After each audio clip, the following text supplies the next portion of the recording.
Chris Prophy, musically obsessed. Chris Prophy, musically obsessed with vinyl CDs and cassettes. Chris Prophy, musically obsessed. Oh yeah! All right, coming at you with some vinyl additions to my collection. Records that I have added. Let's get into it. The first one, Mary Chapin Carpenter, The Dirt and the Stars. She is one of my favorite singer-songwriters. She started off more in the country vein, and she's kind of moved away from that. And like I said, I would basically categorize her as singer-songwriter. This is an amazing album. I already had it on CD, but the vinyl has two bonus tracks, Traveler's Prayer and Our Man Walter Cronkite, and both of those are as good as the other tracks as well. If you miss the singer-songwriter genre, if you miss someone just pulling out an acoustic guitar and singing you a song with contemplative lyrics, check out Mary Chapin Carpenter. Any of her albums will blow away. Any of her albums will blow your mind away. There you go. Next, I've been trying to finish off my Pink Floyd collection. Picked up The Division Bell. Sans Roger Waters, but I don't care. This album is kick butt, and I also love Momentary Lapse of Reason. It was funny.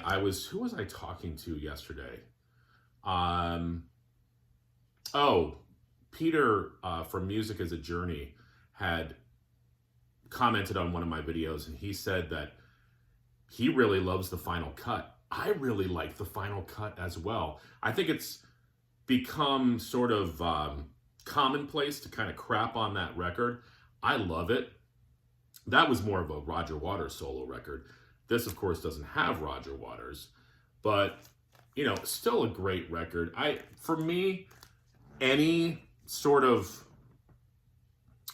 combination of Pink Floyd members, you know you're going to get something good.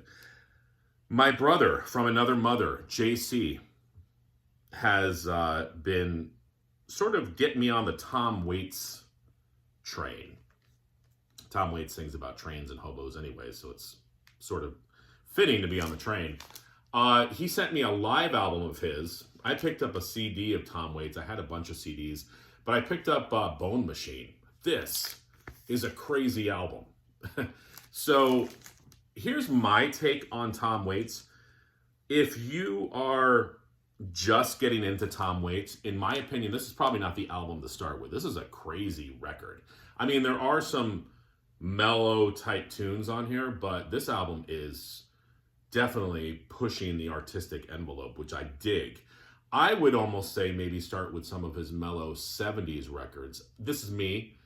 And then sort of delve into some of the crazier stuff. But this is definitely on the crazy side for me anyways. And again, I wouldn't consider myself a huge Tom Waits fan. I also wouldn't consider myself an expert on Tom Waits.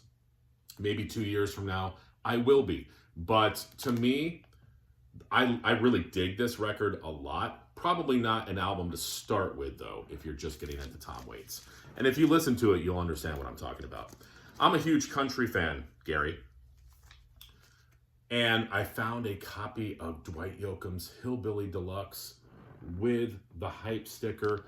Dwight is one of my favorite country singers. He is real country, guys. I mean, you listen to this, the voice, the pedal steel guitar, the fiddle, the theme of the tunes. This is real country music. Saw him live in Bethel. Puts on an amazing show. I would just like to have some more live music from Dwight. We haven't had anything in a while. I was looking for this to round out my Twisted Sister collection. Walked into Dark Side Records the other day and they had it. Twisted Sister, Stay Hungry.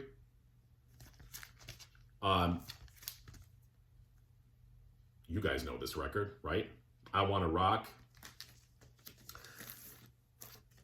Stay Hungry, We're Not Gonna Take It. Burn in Hell. The Price, Don't Let Me Down. SMF. Like a Greatest Hits. So happy to have that. My brother was a huge Twisted Sister fan when he was younger. I remember he had all these records. I didn't have any of them. I just remember, every time I listen to Twisted Sister, I think of my brother. So Brian, if you're watching, shout out to you. Again, huge country fan, huge Johnny Cash fan. Music on Vinyl just reissued The Man in Black. This is one of my favorite Johnny Cash albums. Orphan of the Road, great deep track. Man in Black, of course, is on here, singing in Vietnam, talking blues. That was kind of a hit for him. He does a couple duets with June Carter Cash. Just a really, really solid album by Johnny Cash. And this last one is for all those Beach Boys fans that kind of gave me crap because I didn't have this record. Well, you know what? I've got it now. And it's an RSD essential. It's Coke bottle clear vinyl, friends. Pet Sounds. Finally have it in the collection.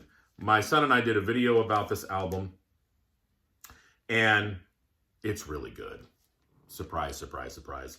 Alan's my son. He and I have been listening to the Beach Boys' Smile quite a bit. He's just totally delving into that record. He's like, Dad, listen to this song and listen to how this song goes into this other tune. And Brian Wilson, I wonder what he was thinking. Like, this is my son, which is awesome. So, you know, Pet Sounds, of course, preceding Smiles, but kind of hinting to Smile, I should say, kind of hinting to what, you know, road the Beach Boys were going to go down.